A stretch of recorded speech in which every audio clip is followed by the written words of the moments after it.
Hi, good morning, good afternoon and good evening. तो आज हम इस वीडियो में हम फिज़िक्स के कुछ इम्पॉर्टेंट टर्म्स डिस्कस करेंगे। जो छोटे छोटे टर्म्स होते हैं जो हमें पता होना चाहिए क्या होते हैं वो। लाइक फर्स्ट हम torque. What is torque? Torque is a measure of the force that can cause an object to rotate about an axis. Torque क्या होता है? Is a measure of the force that can cause an object to rotate about an axis. So torque को हम ऐसे लिखते हैं R F sine theta. Torque को हम डिनोट ऐसे करेंगे, एक्सिस ऑफ रोटेशन, सेंटर, ये रेडियस। लीनियर फोर्स हम यहाँ पे अप्लाइड करेंगे। सो टी जिसे हम टॉर्क डिस्क्राइब करेंगे, R radius, F force, theta angle between F and the lower arm. ये हुआ हमारा टॉर्क। ओके, नेक्स्ट हम सरफेस टेंशन डिस्कस करेंगे। Surface tension is the tension of the surface films of a liquid caused by an attraction of the particles in the surface layer by the bulk of the liquid which tends to minimise surface area. ये हुआ हमारा surface tension, जिसका formula होता है S. इसको हम S से denote करेंगे, equal to F over L, force upon length. ये हुआ हमारा surface tension. Surface tension is the tension of the surface films of a liquid caused by the attraction of the particles in the surface layer by the bulk of the liquid which tends to minimize surface area. Okay, depends nature of the liquid, surrounding environmental and temperature. ये depends nature of the liquid में करेगा, surrounding environment and temperature में। Liquid where molecules have large attraction intermolecular forces will have large surface tension. जो liquid जिसके molecules में large attractive intermolecular forces हुई, वो large surface area हुआ उसका। ओके, यूनिट क्या होता है? न्यूटन पर मीटर। ये हुआ हमारा surface tension.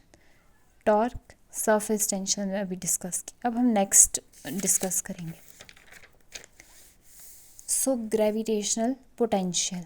What is gravitational potential? The gravitational potential at a point in a gravitational field is the work done per unit mass that could have to be done by some externally applied force to bring a massive object to that point from some defined position of zero potential, usually infinity. सो हमें इस we जी से denote करेंगे हम gravitational potential को, जो होता है W upon M, work done upon mass. I repeat, what is gravitational potential? The gravitational potential at a point in a gravitational field is the work done per unit mass that would have to be done by some extremely applied force to bring a massive object to that point from some defined position of zero potential, usually infinite. इसे हम denote W upon M। इसका formula होता है Vg, जिसे हम denote करेंगे gravitational potential को, और उसका फॉर्मूला वर्क डन अपॉन मास। ये हुआ हमारा ग्रेविटेशनल पोटेंशियल। अभी तक हमने क्या क्या डिस्कस किए? टॉर्क, सरफेस टेंशन और ग्रेविटेशनल पोटेंशियल। अब हम डिस्कस करेंगे viscosity. The coefficient of viscosity is defined as the force of friction that is required to maintain a difference of viscosity of 1 centimeter per second between parallel layers of fluid. Okay, ये हुआ हमारा viscosity.